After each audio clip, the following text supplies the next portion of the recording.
Hey everybody, Sensei Brooklyn here from Champions Way, and in this section we're going to go over the Program Director job description. Now what is a Program Director's job description? Well, their job description is pretty much everything and anything under the roof, or under the sun if you will. Basically, they need to be able to do everything that you need in a school on a day-to-day basis. They need to be approachable. They need to be friendly, motivating, they need to be a leader, they need to be able to make a sale.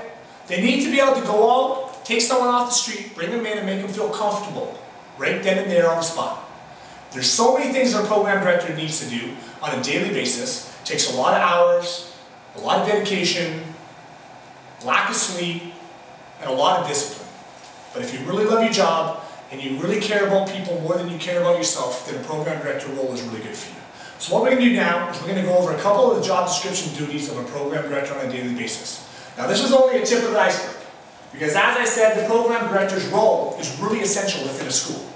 The first thing they need to do though is they need to be able to sell. Sell, sell, sell, sell. Whether they're selling an upgrade, a membership, whether they're selling a t-shirt or a uniform, a pair of boxing gloves, or they're just selling them on an idea in the future, a new program that's coming out, or they're selling black belts and existing members on a reason why they should come to a demo or an event outside of the academy. In Boiler Room, they said a sale is made every single call. Whether they make a sale and they sell you on a reason why they shouldn't, or you sell them on a reason why they should.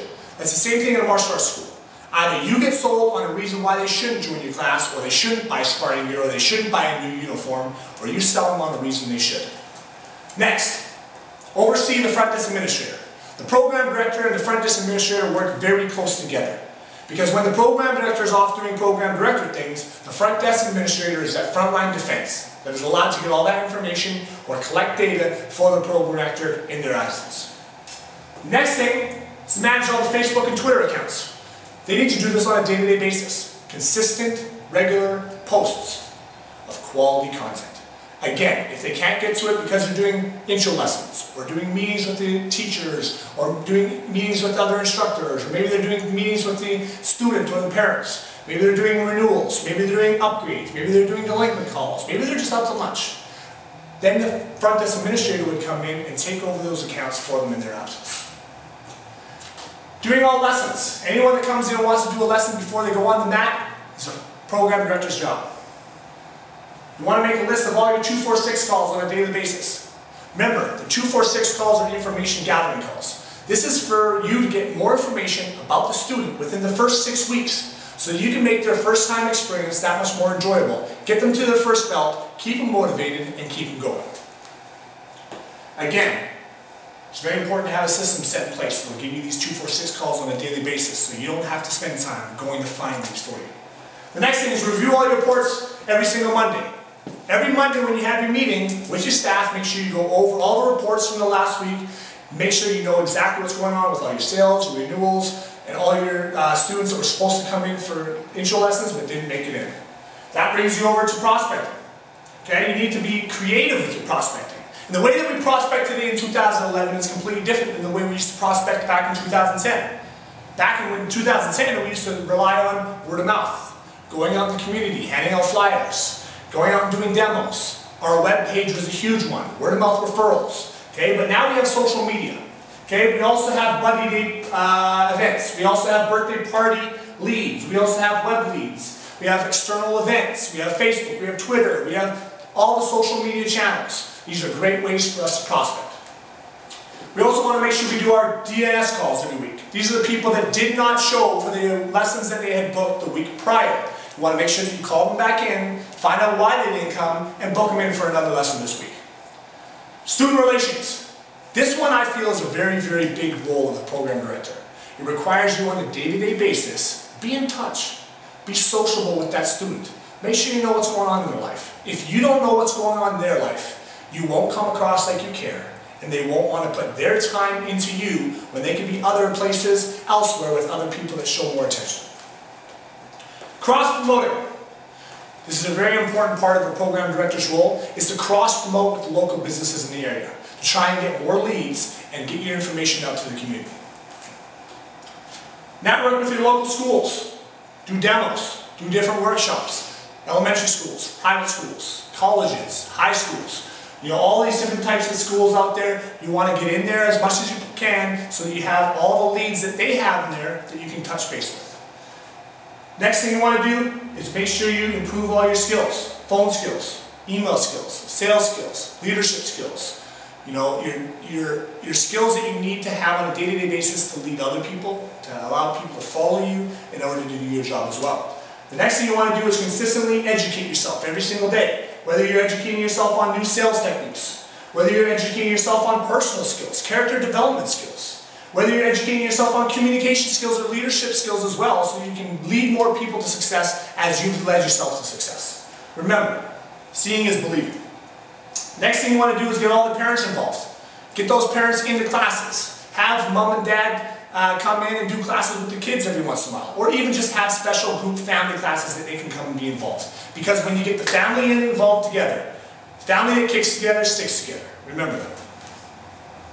Next thing you want to do is set up all booster classes and makeup classes for the weak students with the instructor. This is the program director's job, because when we're doing our non-active calls, we're calling people that are weak in their training and haven't been in. We want to set up a booster call with the student and the instructor right away so we can get their motivation back on track. Next thing you want to do is interact with all parents. Let them know you're there. Let them know that you're accessible. Nobody wants a program director with a closed door. Make sure that door is always open, you're always accessible to answer questions, and make sure that people are on track. Next thing you want to do is track all the students that you refer. Track all the students that your program director refers on a daily basis. Let your manager know that with all the other hundreds of duties that you have to do on a day-to-day basis, you are still able to find time to bring in students yourself. Next thing is follow-ups. These might be follow-ups to students that need to pay you, follow-ups to students that told you that they were going to bring in their waiver form, or follow-ups to students that were supposed to come in for a lesson that didn't come in for a lesson, or follow-ups to students that haven't been in class for a while. Whatever it is, make sure you're doing your follow-ups. Make a target list for all your upgrades. Make sure that you constantly know who is available for an upgrade. Whether it's a black belt club, a master's club, or maybe a sparring class that you have. Make sure that you know who's available for upgrades. Also, you need a target list of everybody that's available for sparring gear. If your school is one of those schools that said, by this level, you are allowed to do sparring, make sure that when you get to that level, you know who needs the sparring gear. Next, know everyone's name and info. Knowing the first name is not enough anymore. You need to know their parents' names, their friends' names, their brothers and sisters' names, their dogs' names. Know when their birthday is, what school they go to, what extracurricular activities they're involved in. Make sure you know all this information. The best way for you to know this information is Facebook. All the people in your class, all the students, all the leads, they all have their information available to you on Facebook. And a lot of people have all their groups on there. All the pages they're fans of. What better idea and what better way of getting to know what your students like than going and see what pages they've clicked as I like. Next thing you want to do is be available.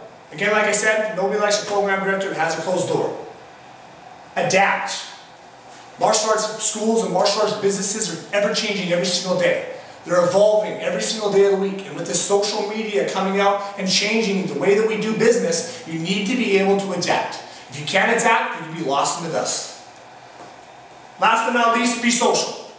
Make sure that you're social, not just in the school, but out in the community as well. Make sure everyone knows your name. You want to be the program director that when you walk down the street, when you go to the mall, when you go to a restaurant, when you go to watch a movie with your girlfriend, your wife, whatever you do, people recognize you. People come and shake your hand. People bow to you. People say, what's up? People let you know what a great job you're doing and how much they love your classes. Whatever you do, be social.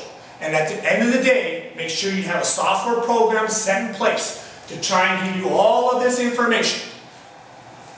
If you have that, you'll be a successful program director.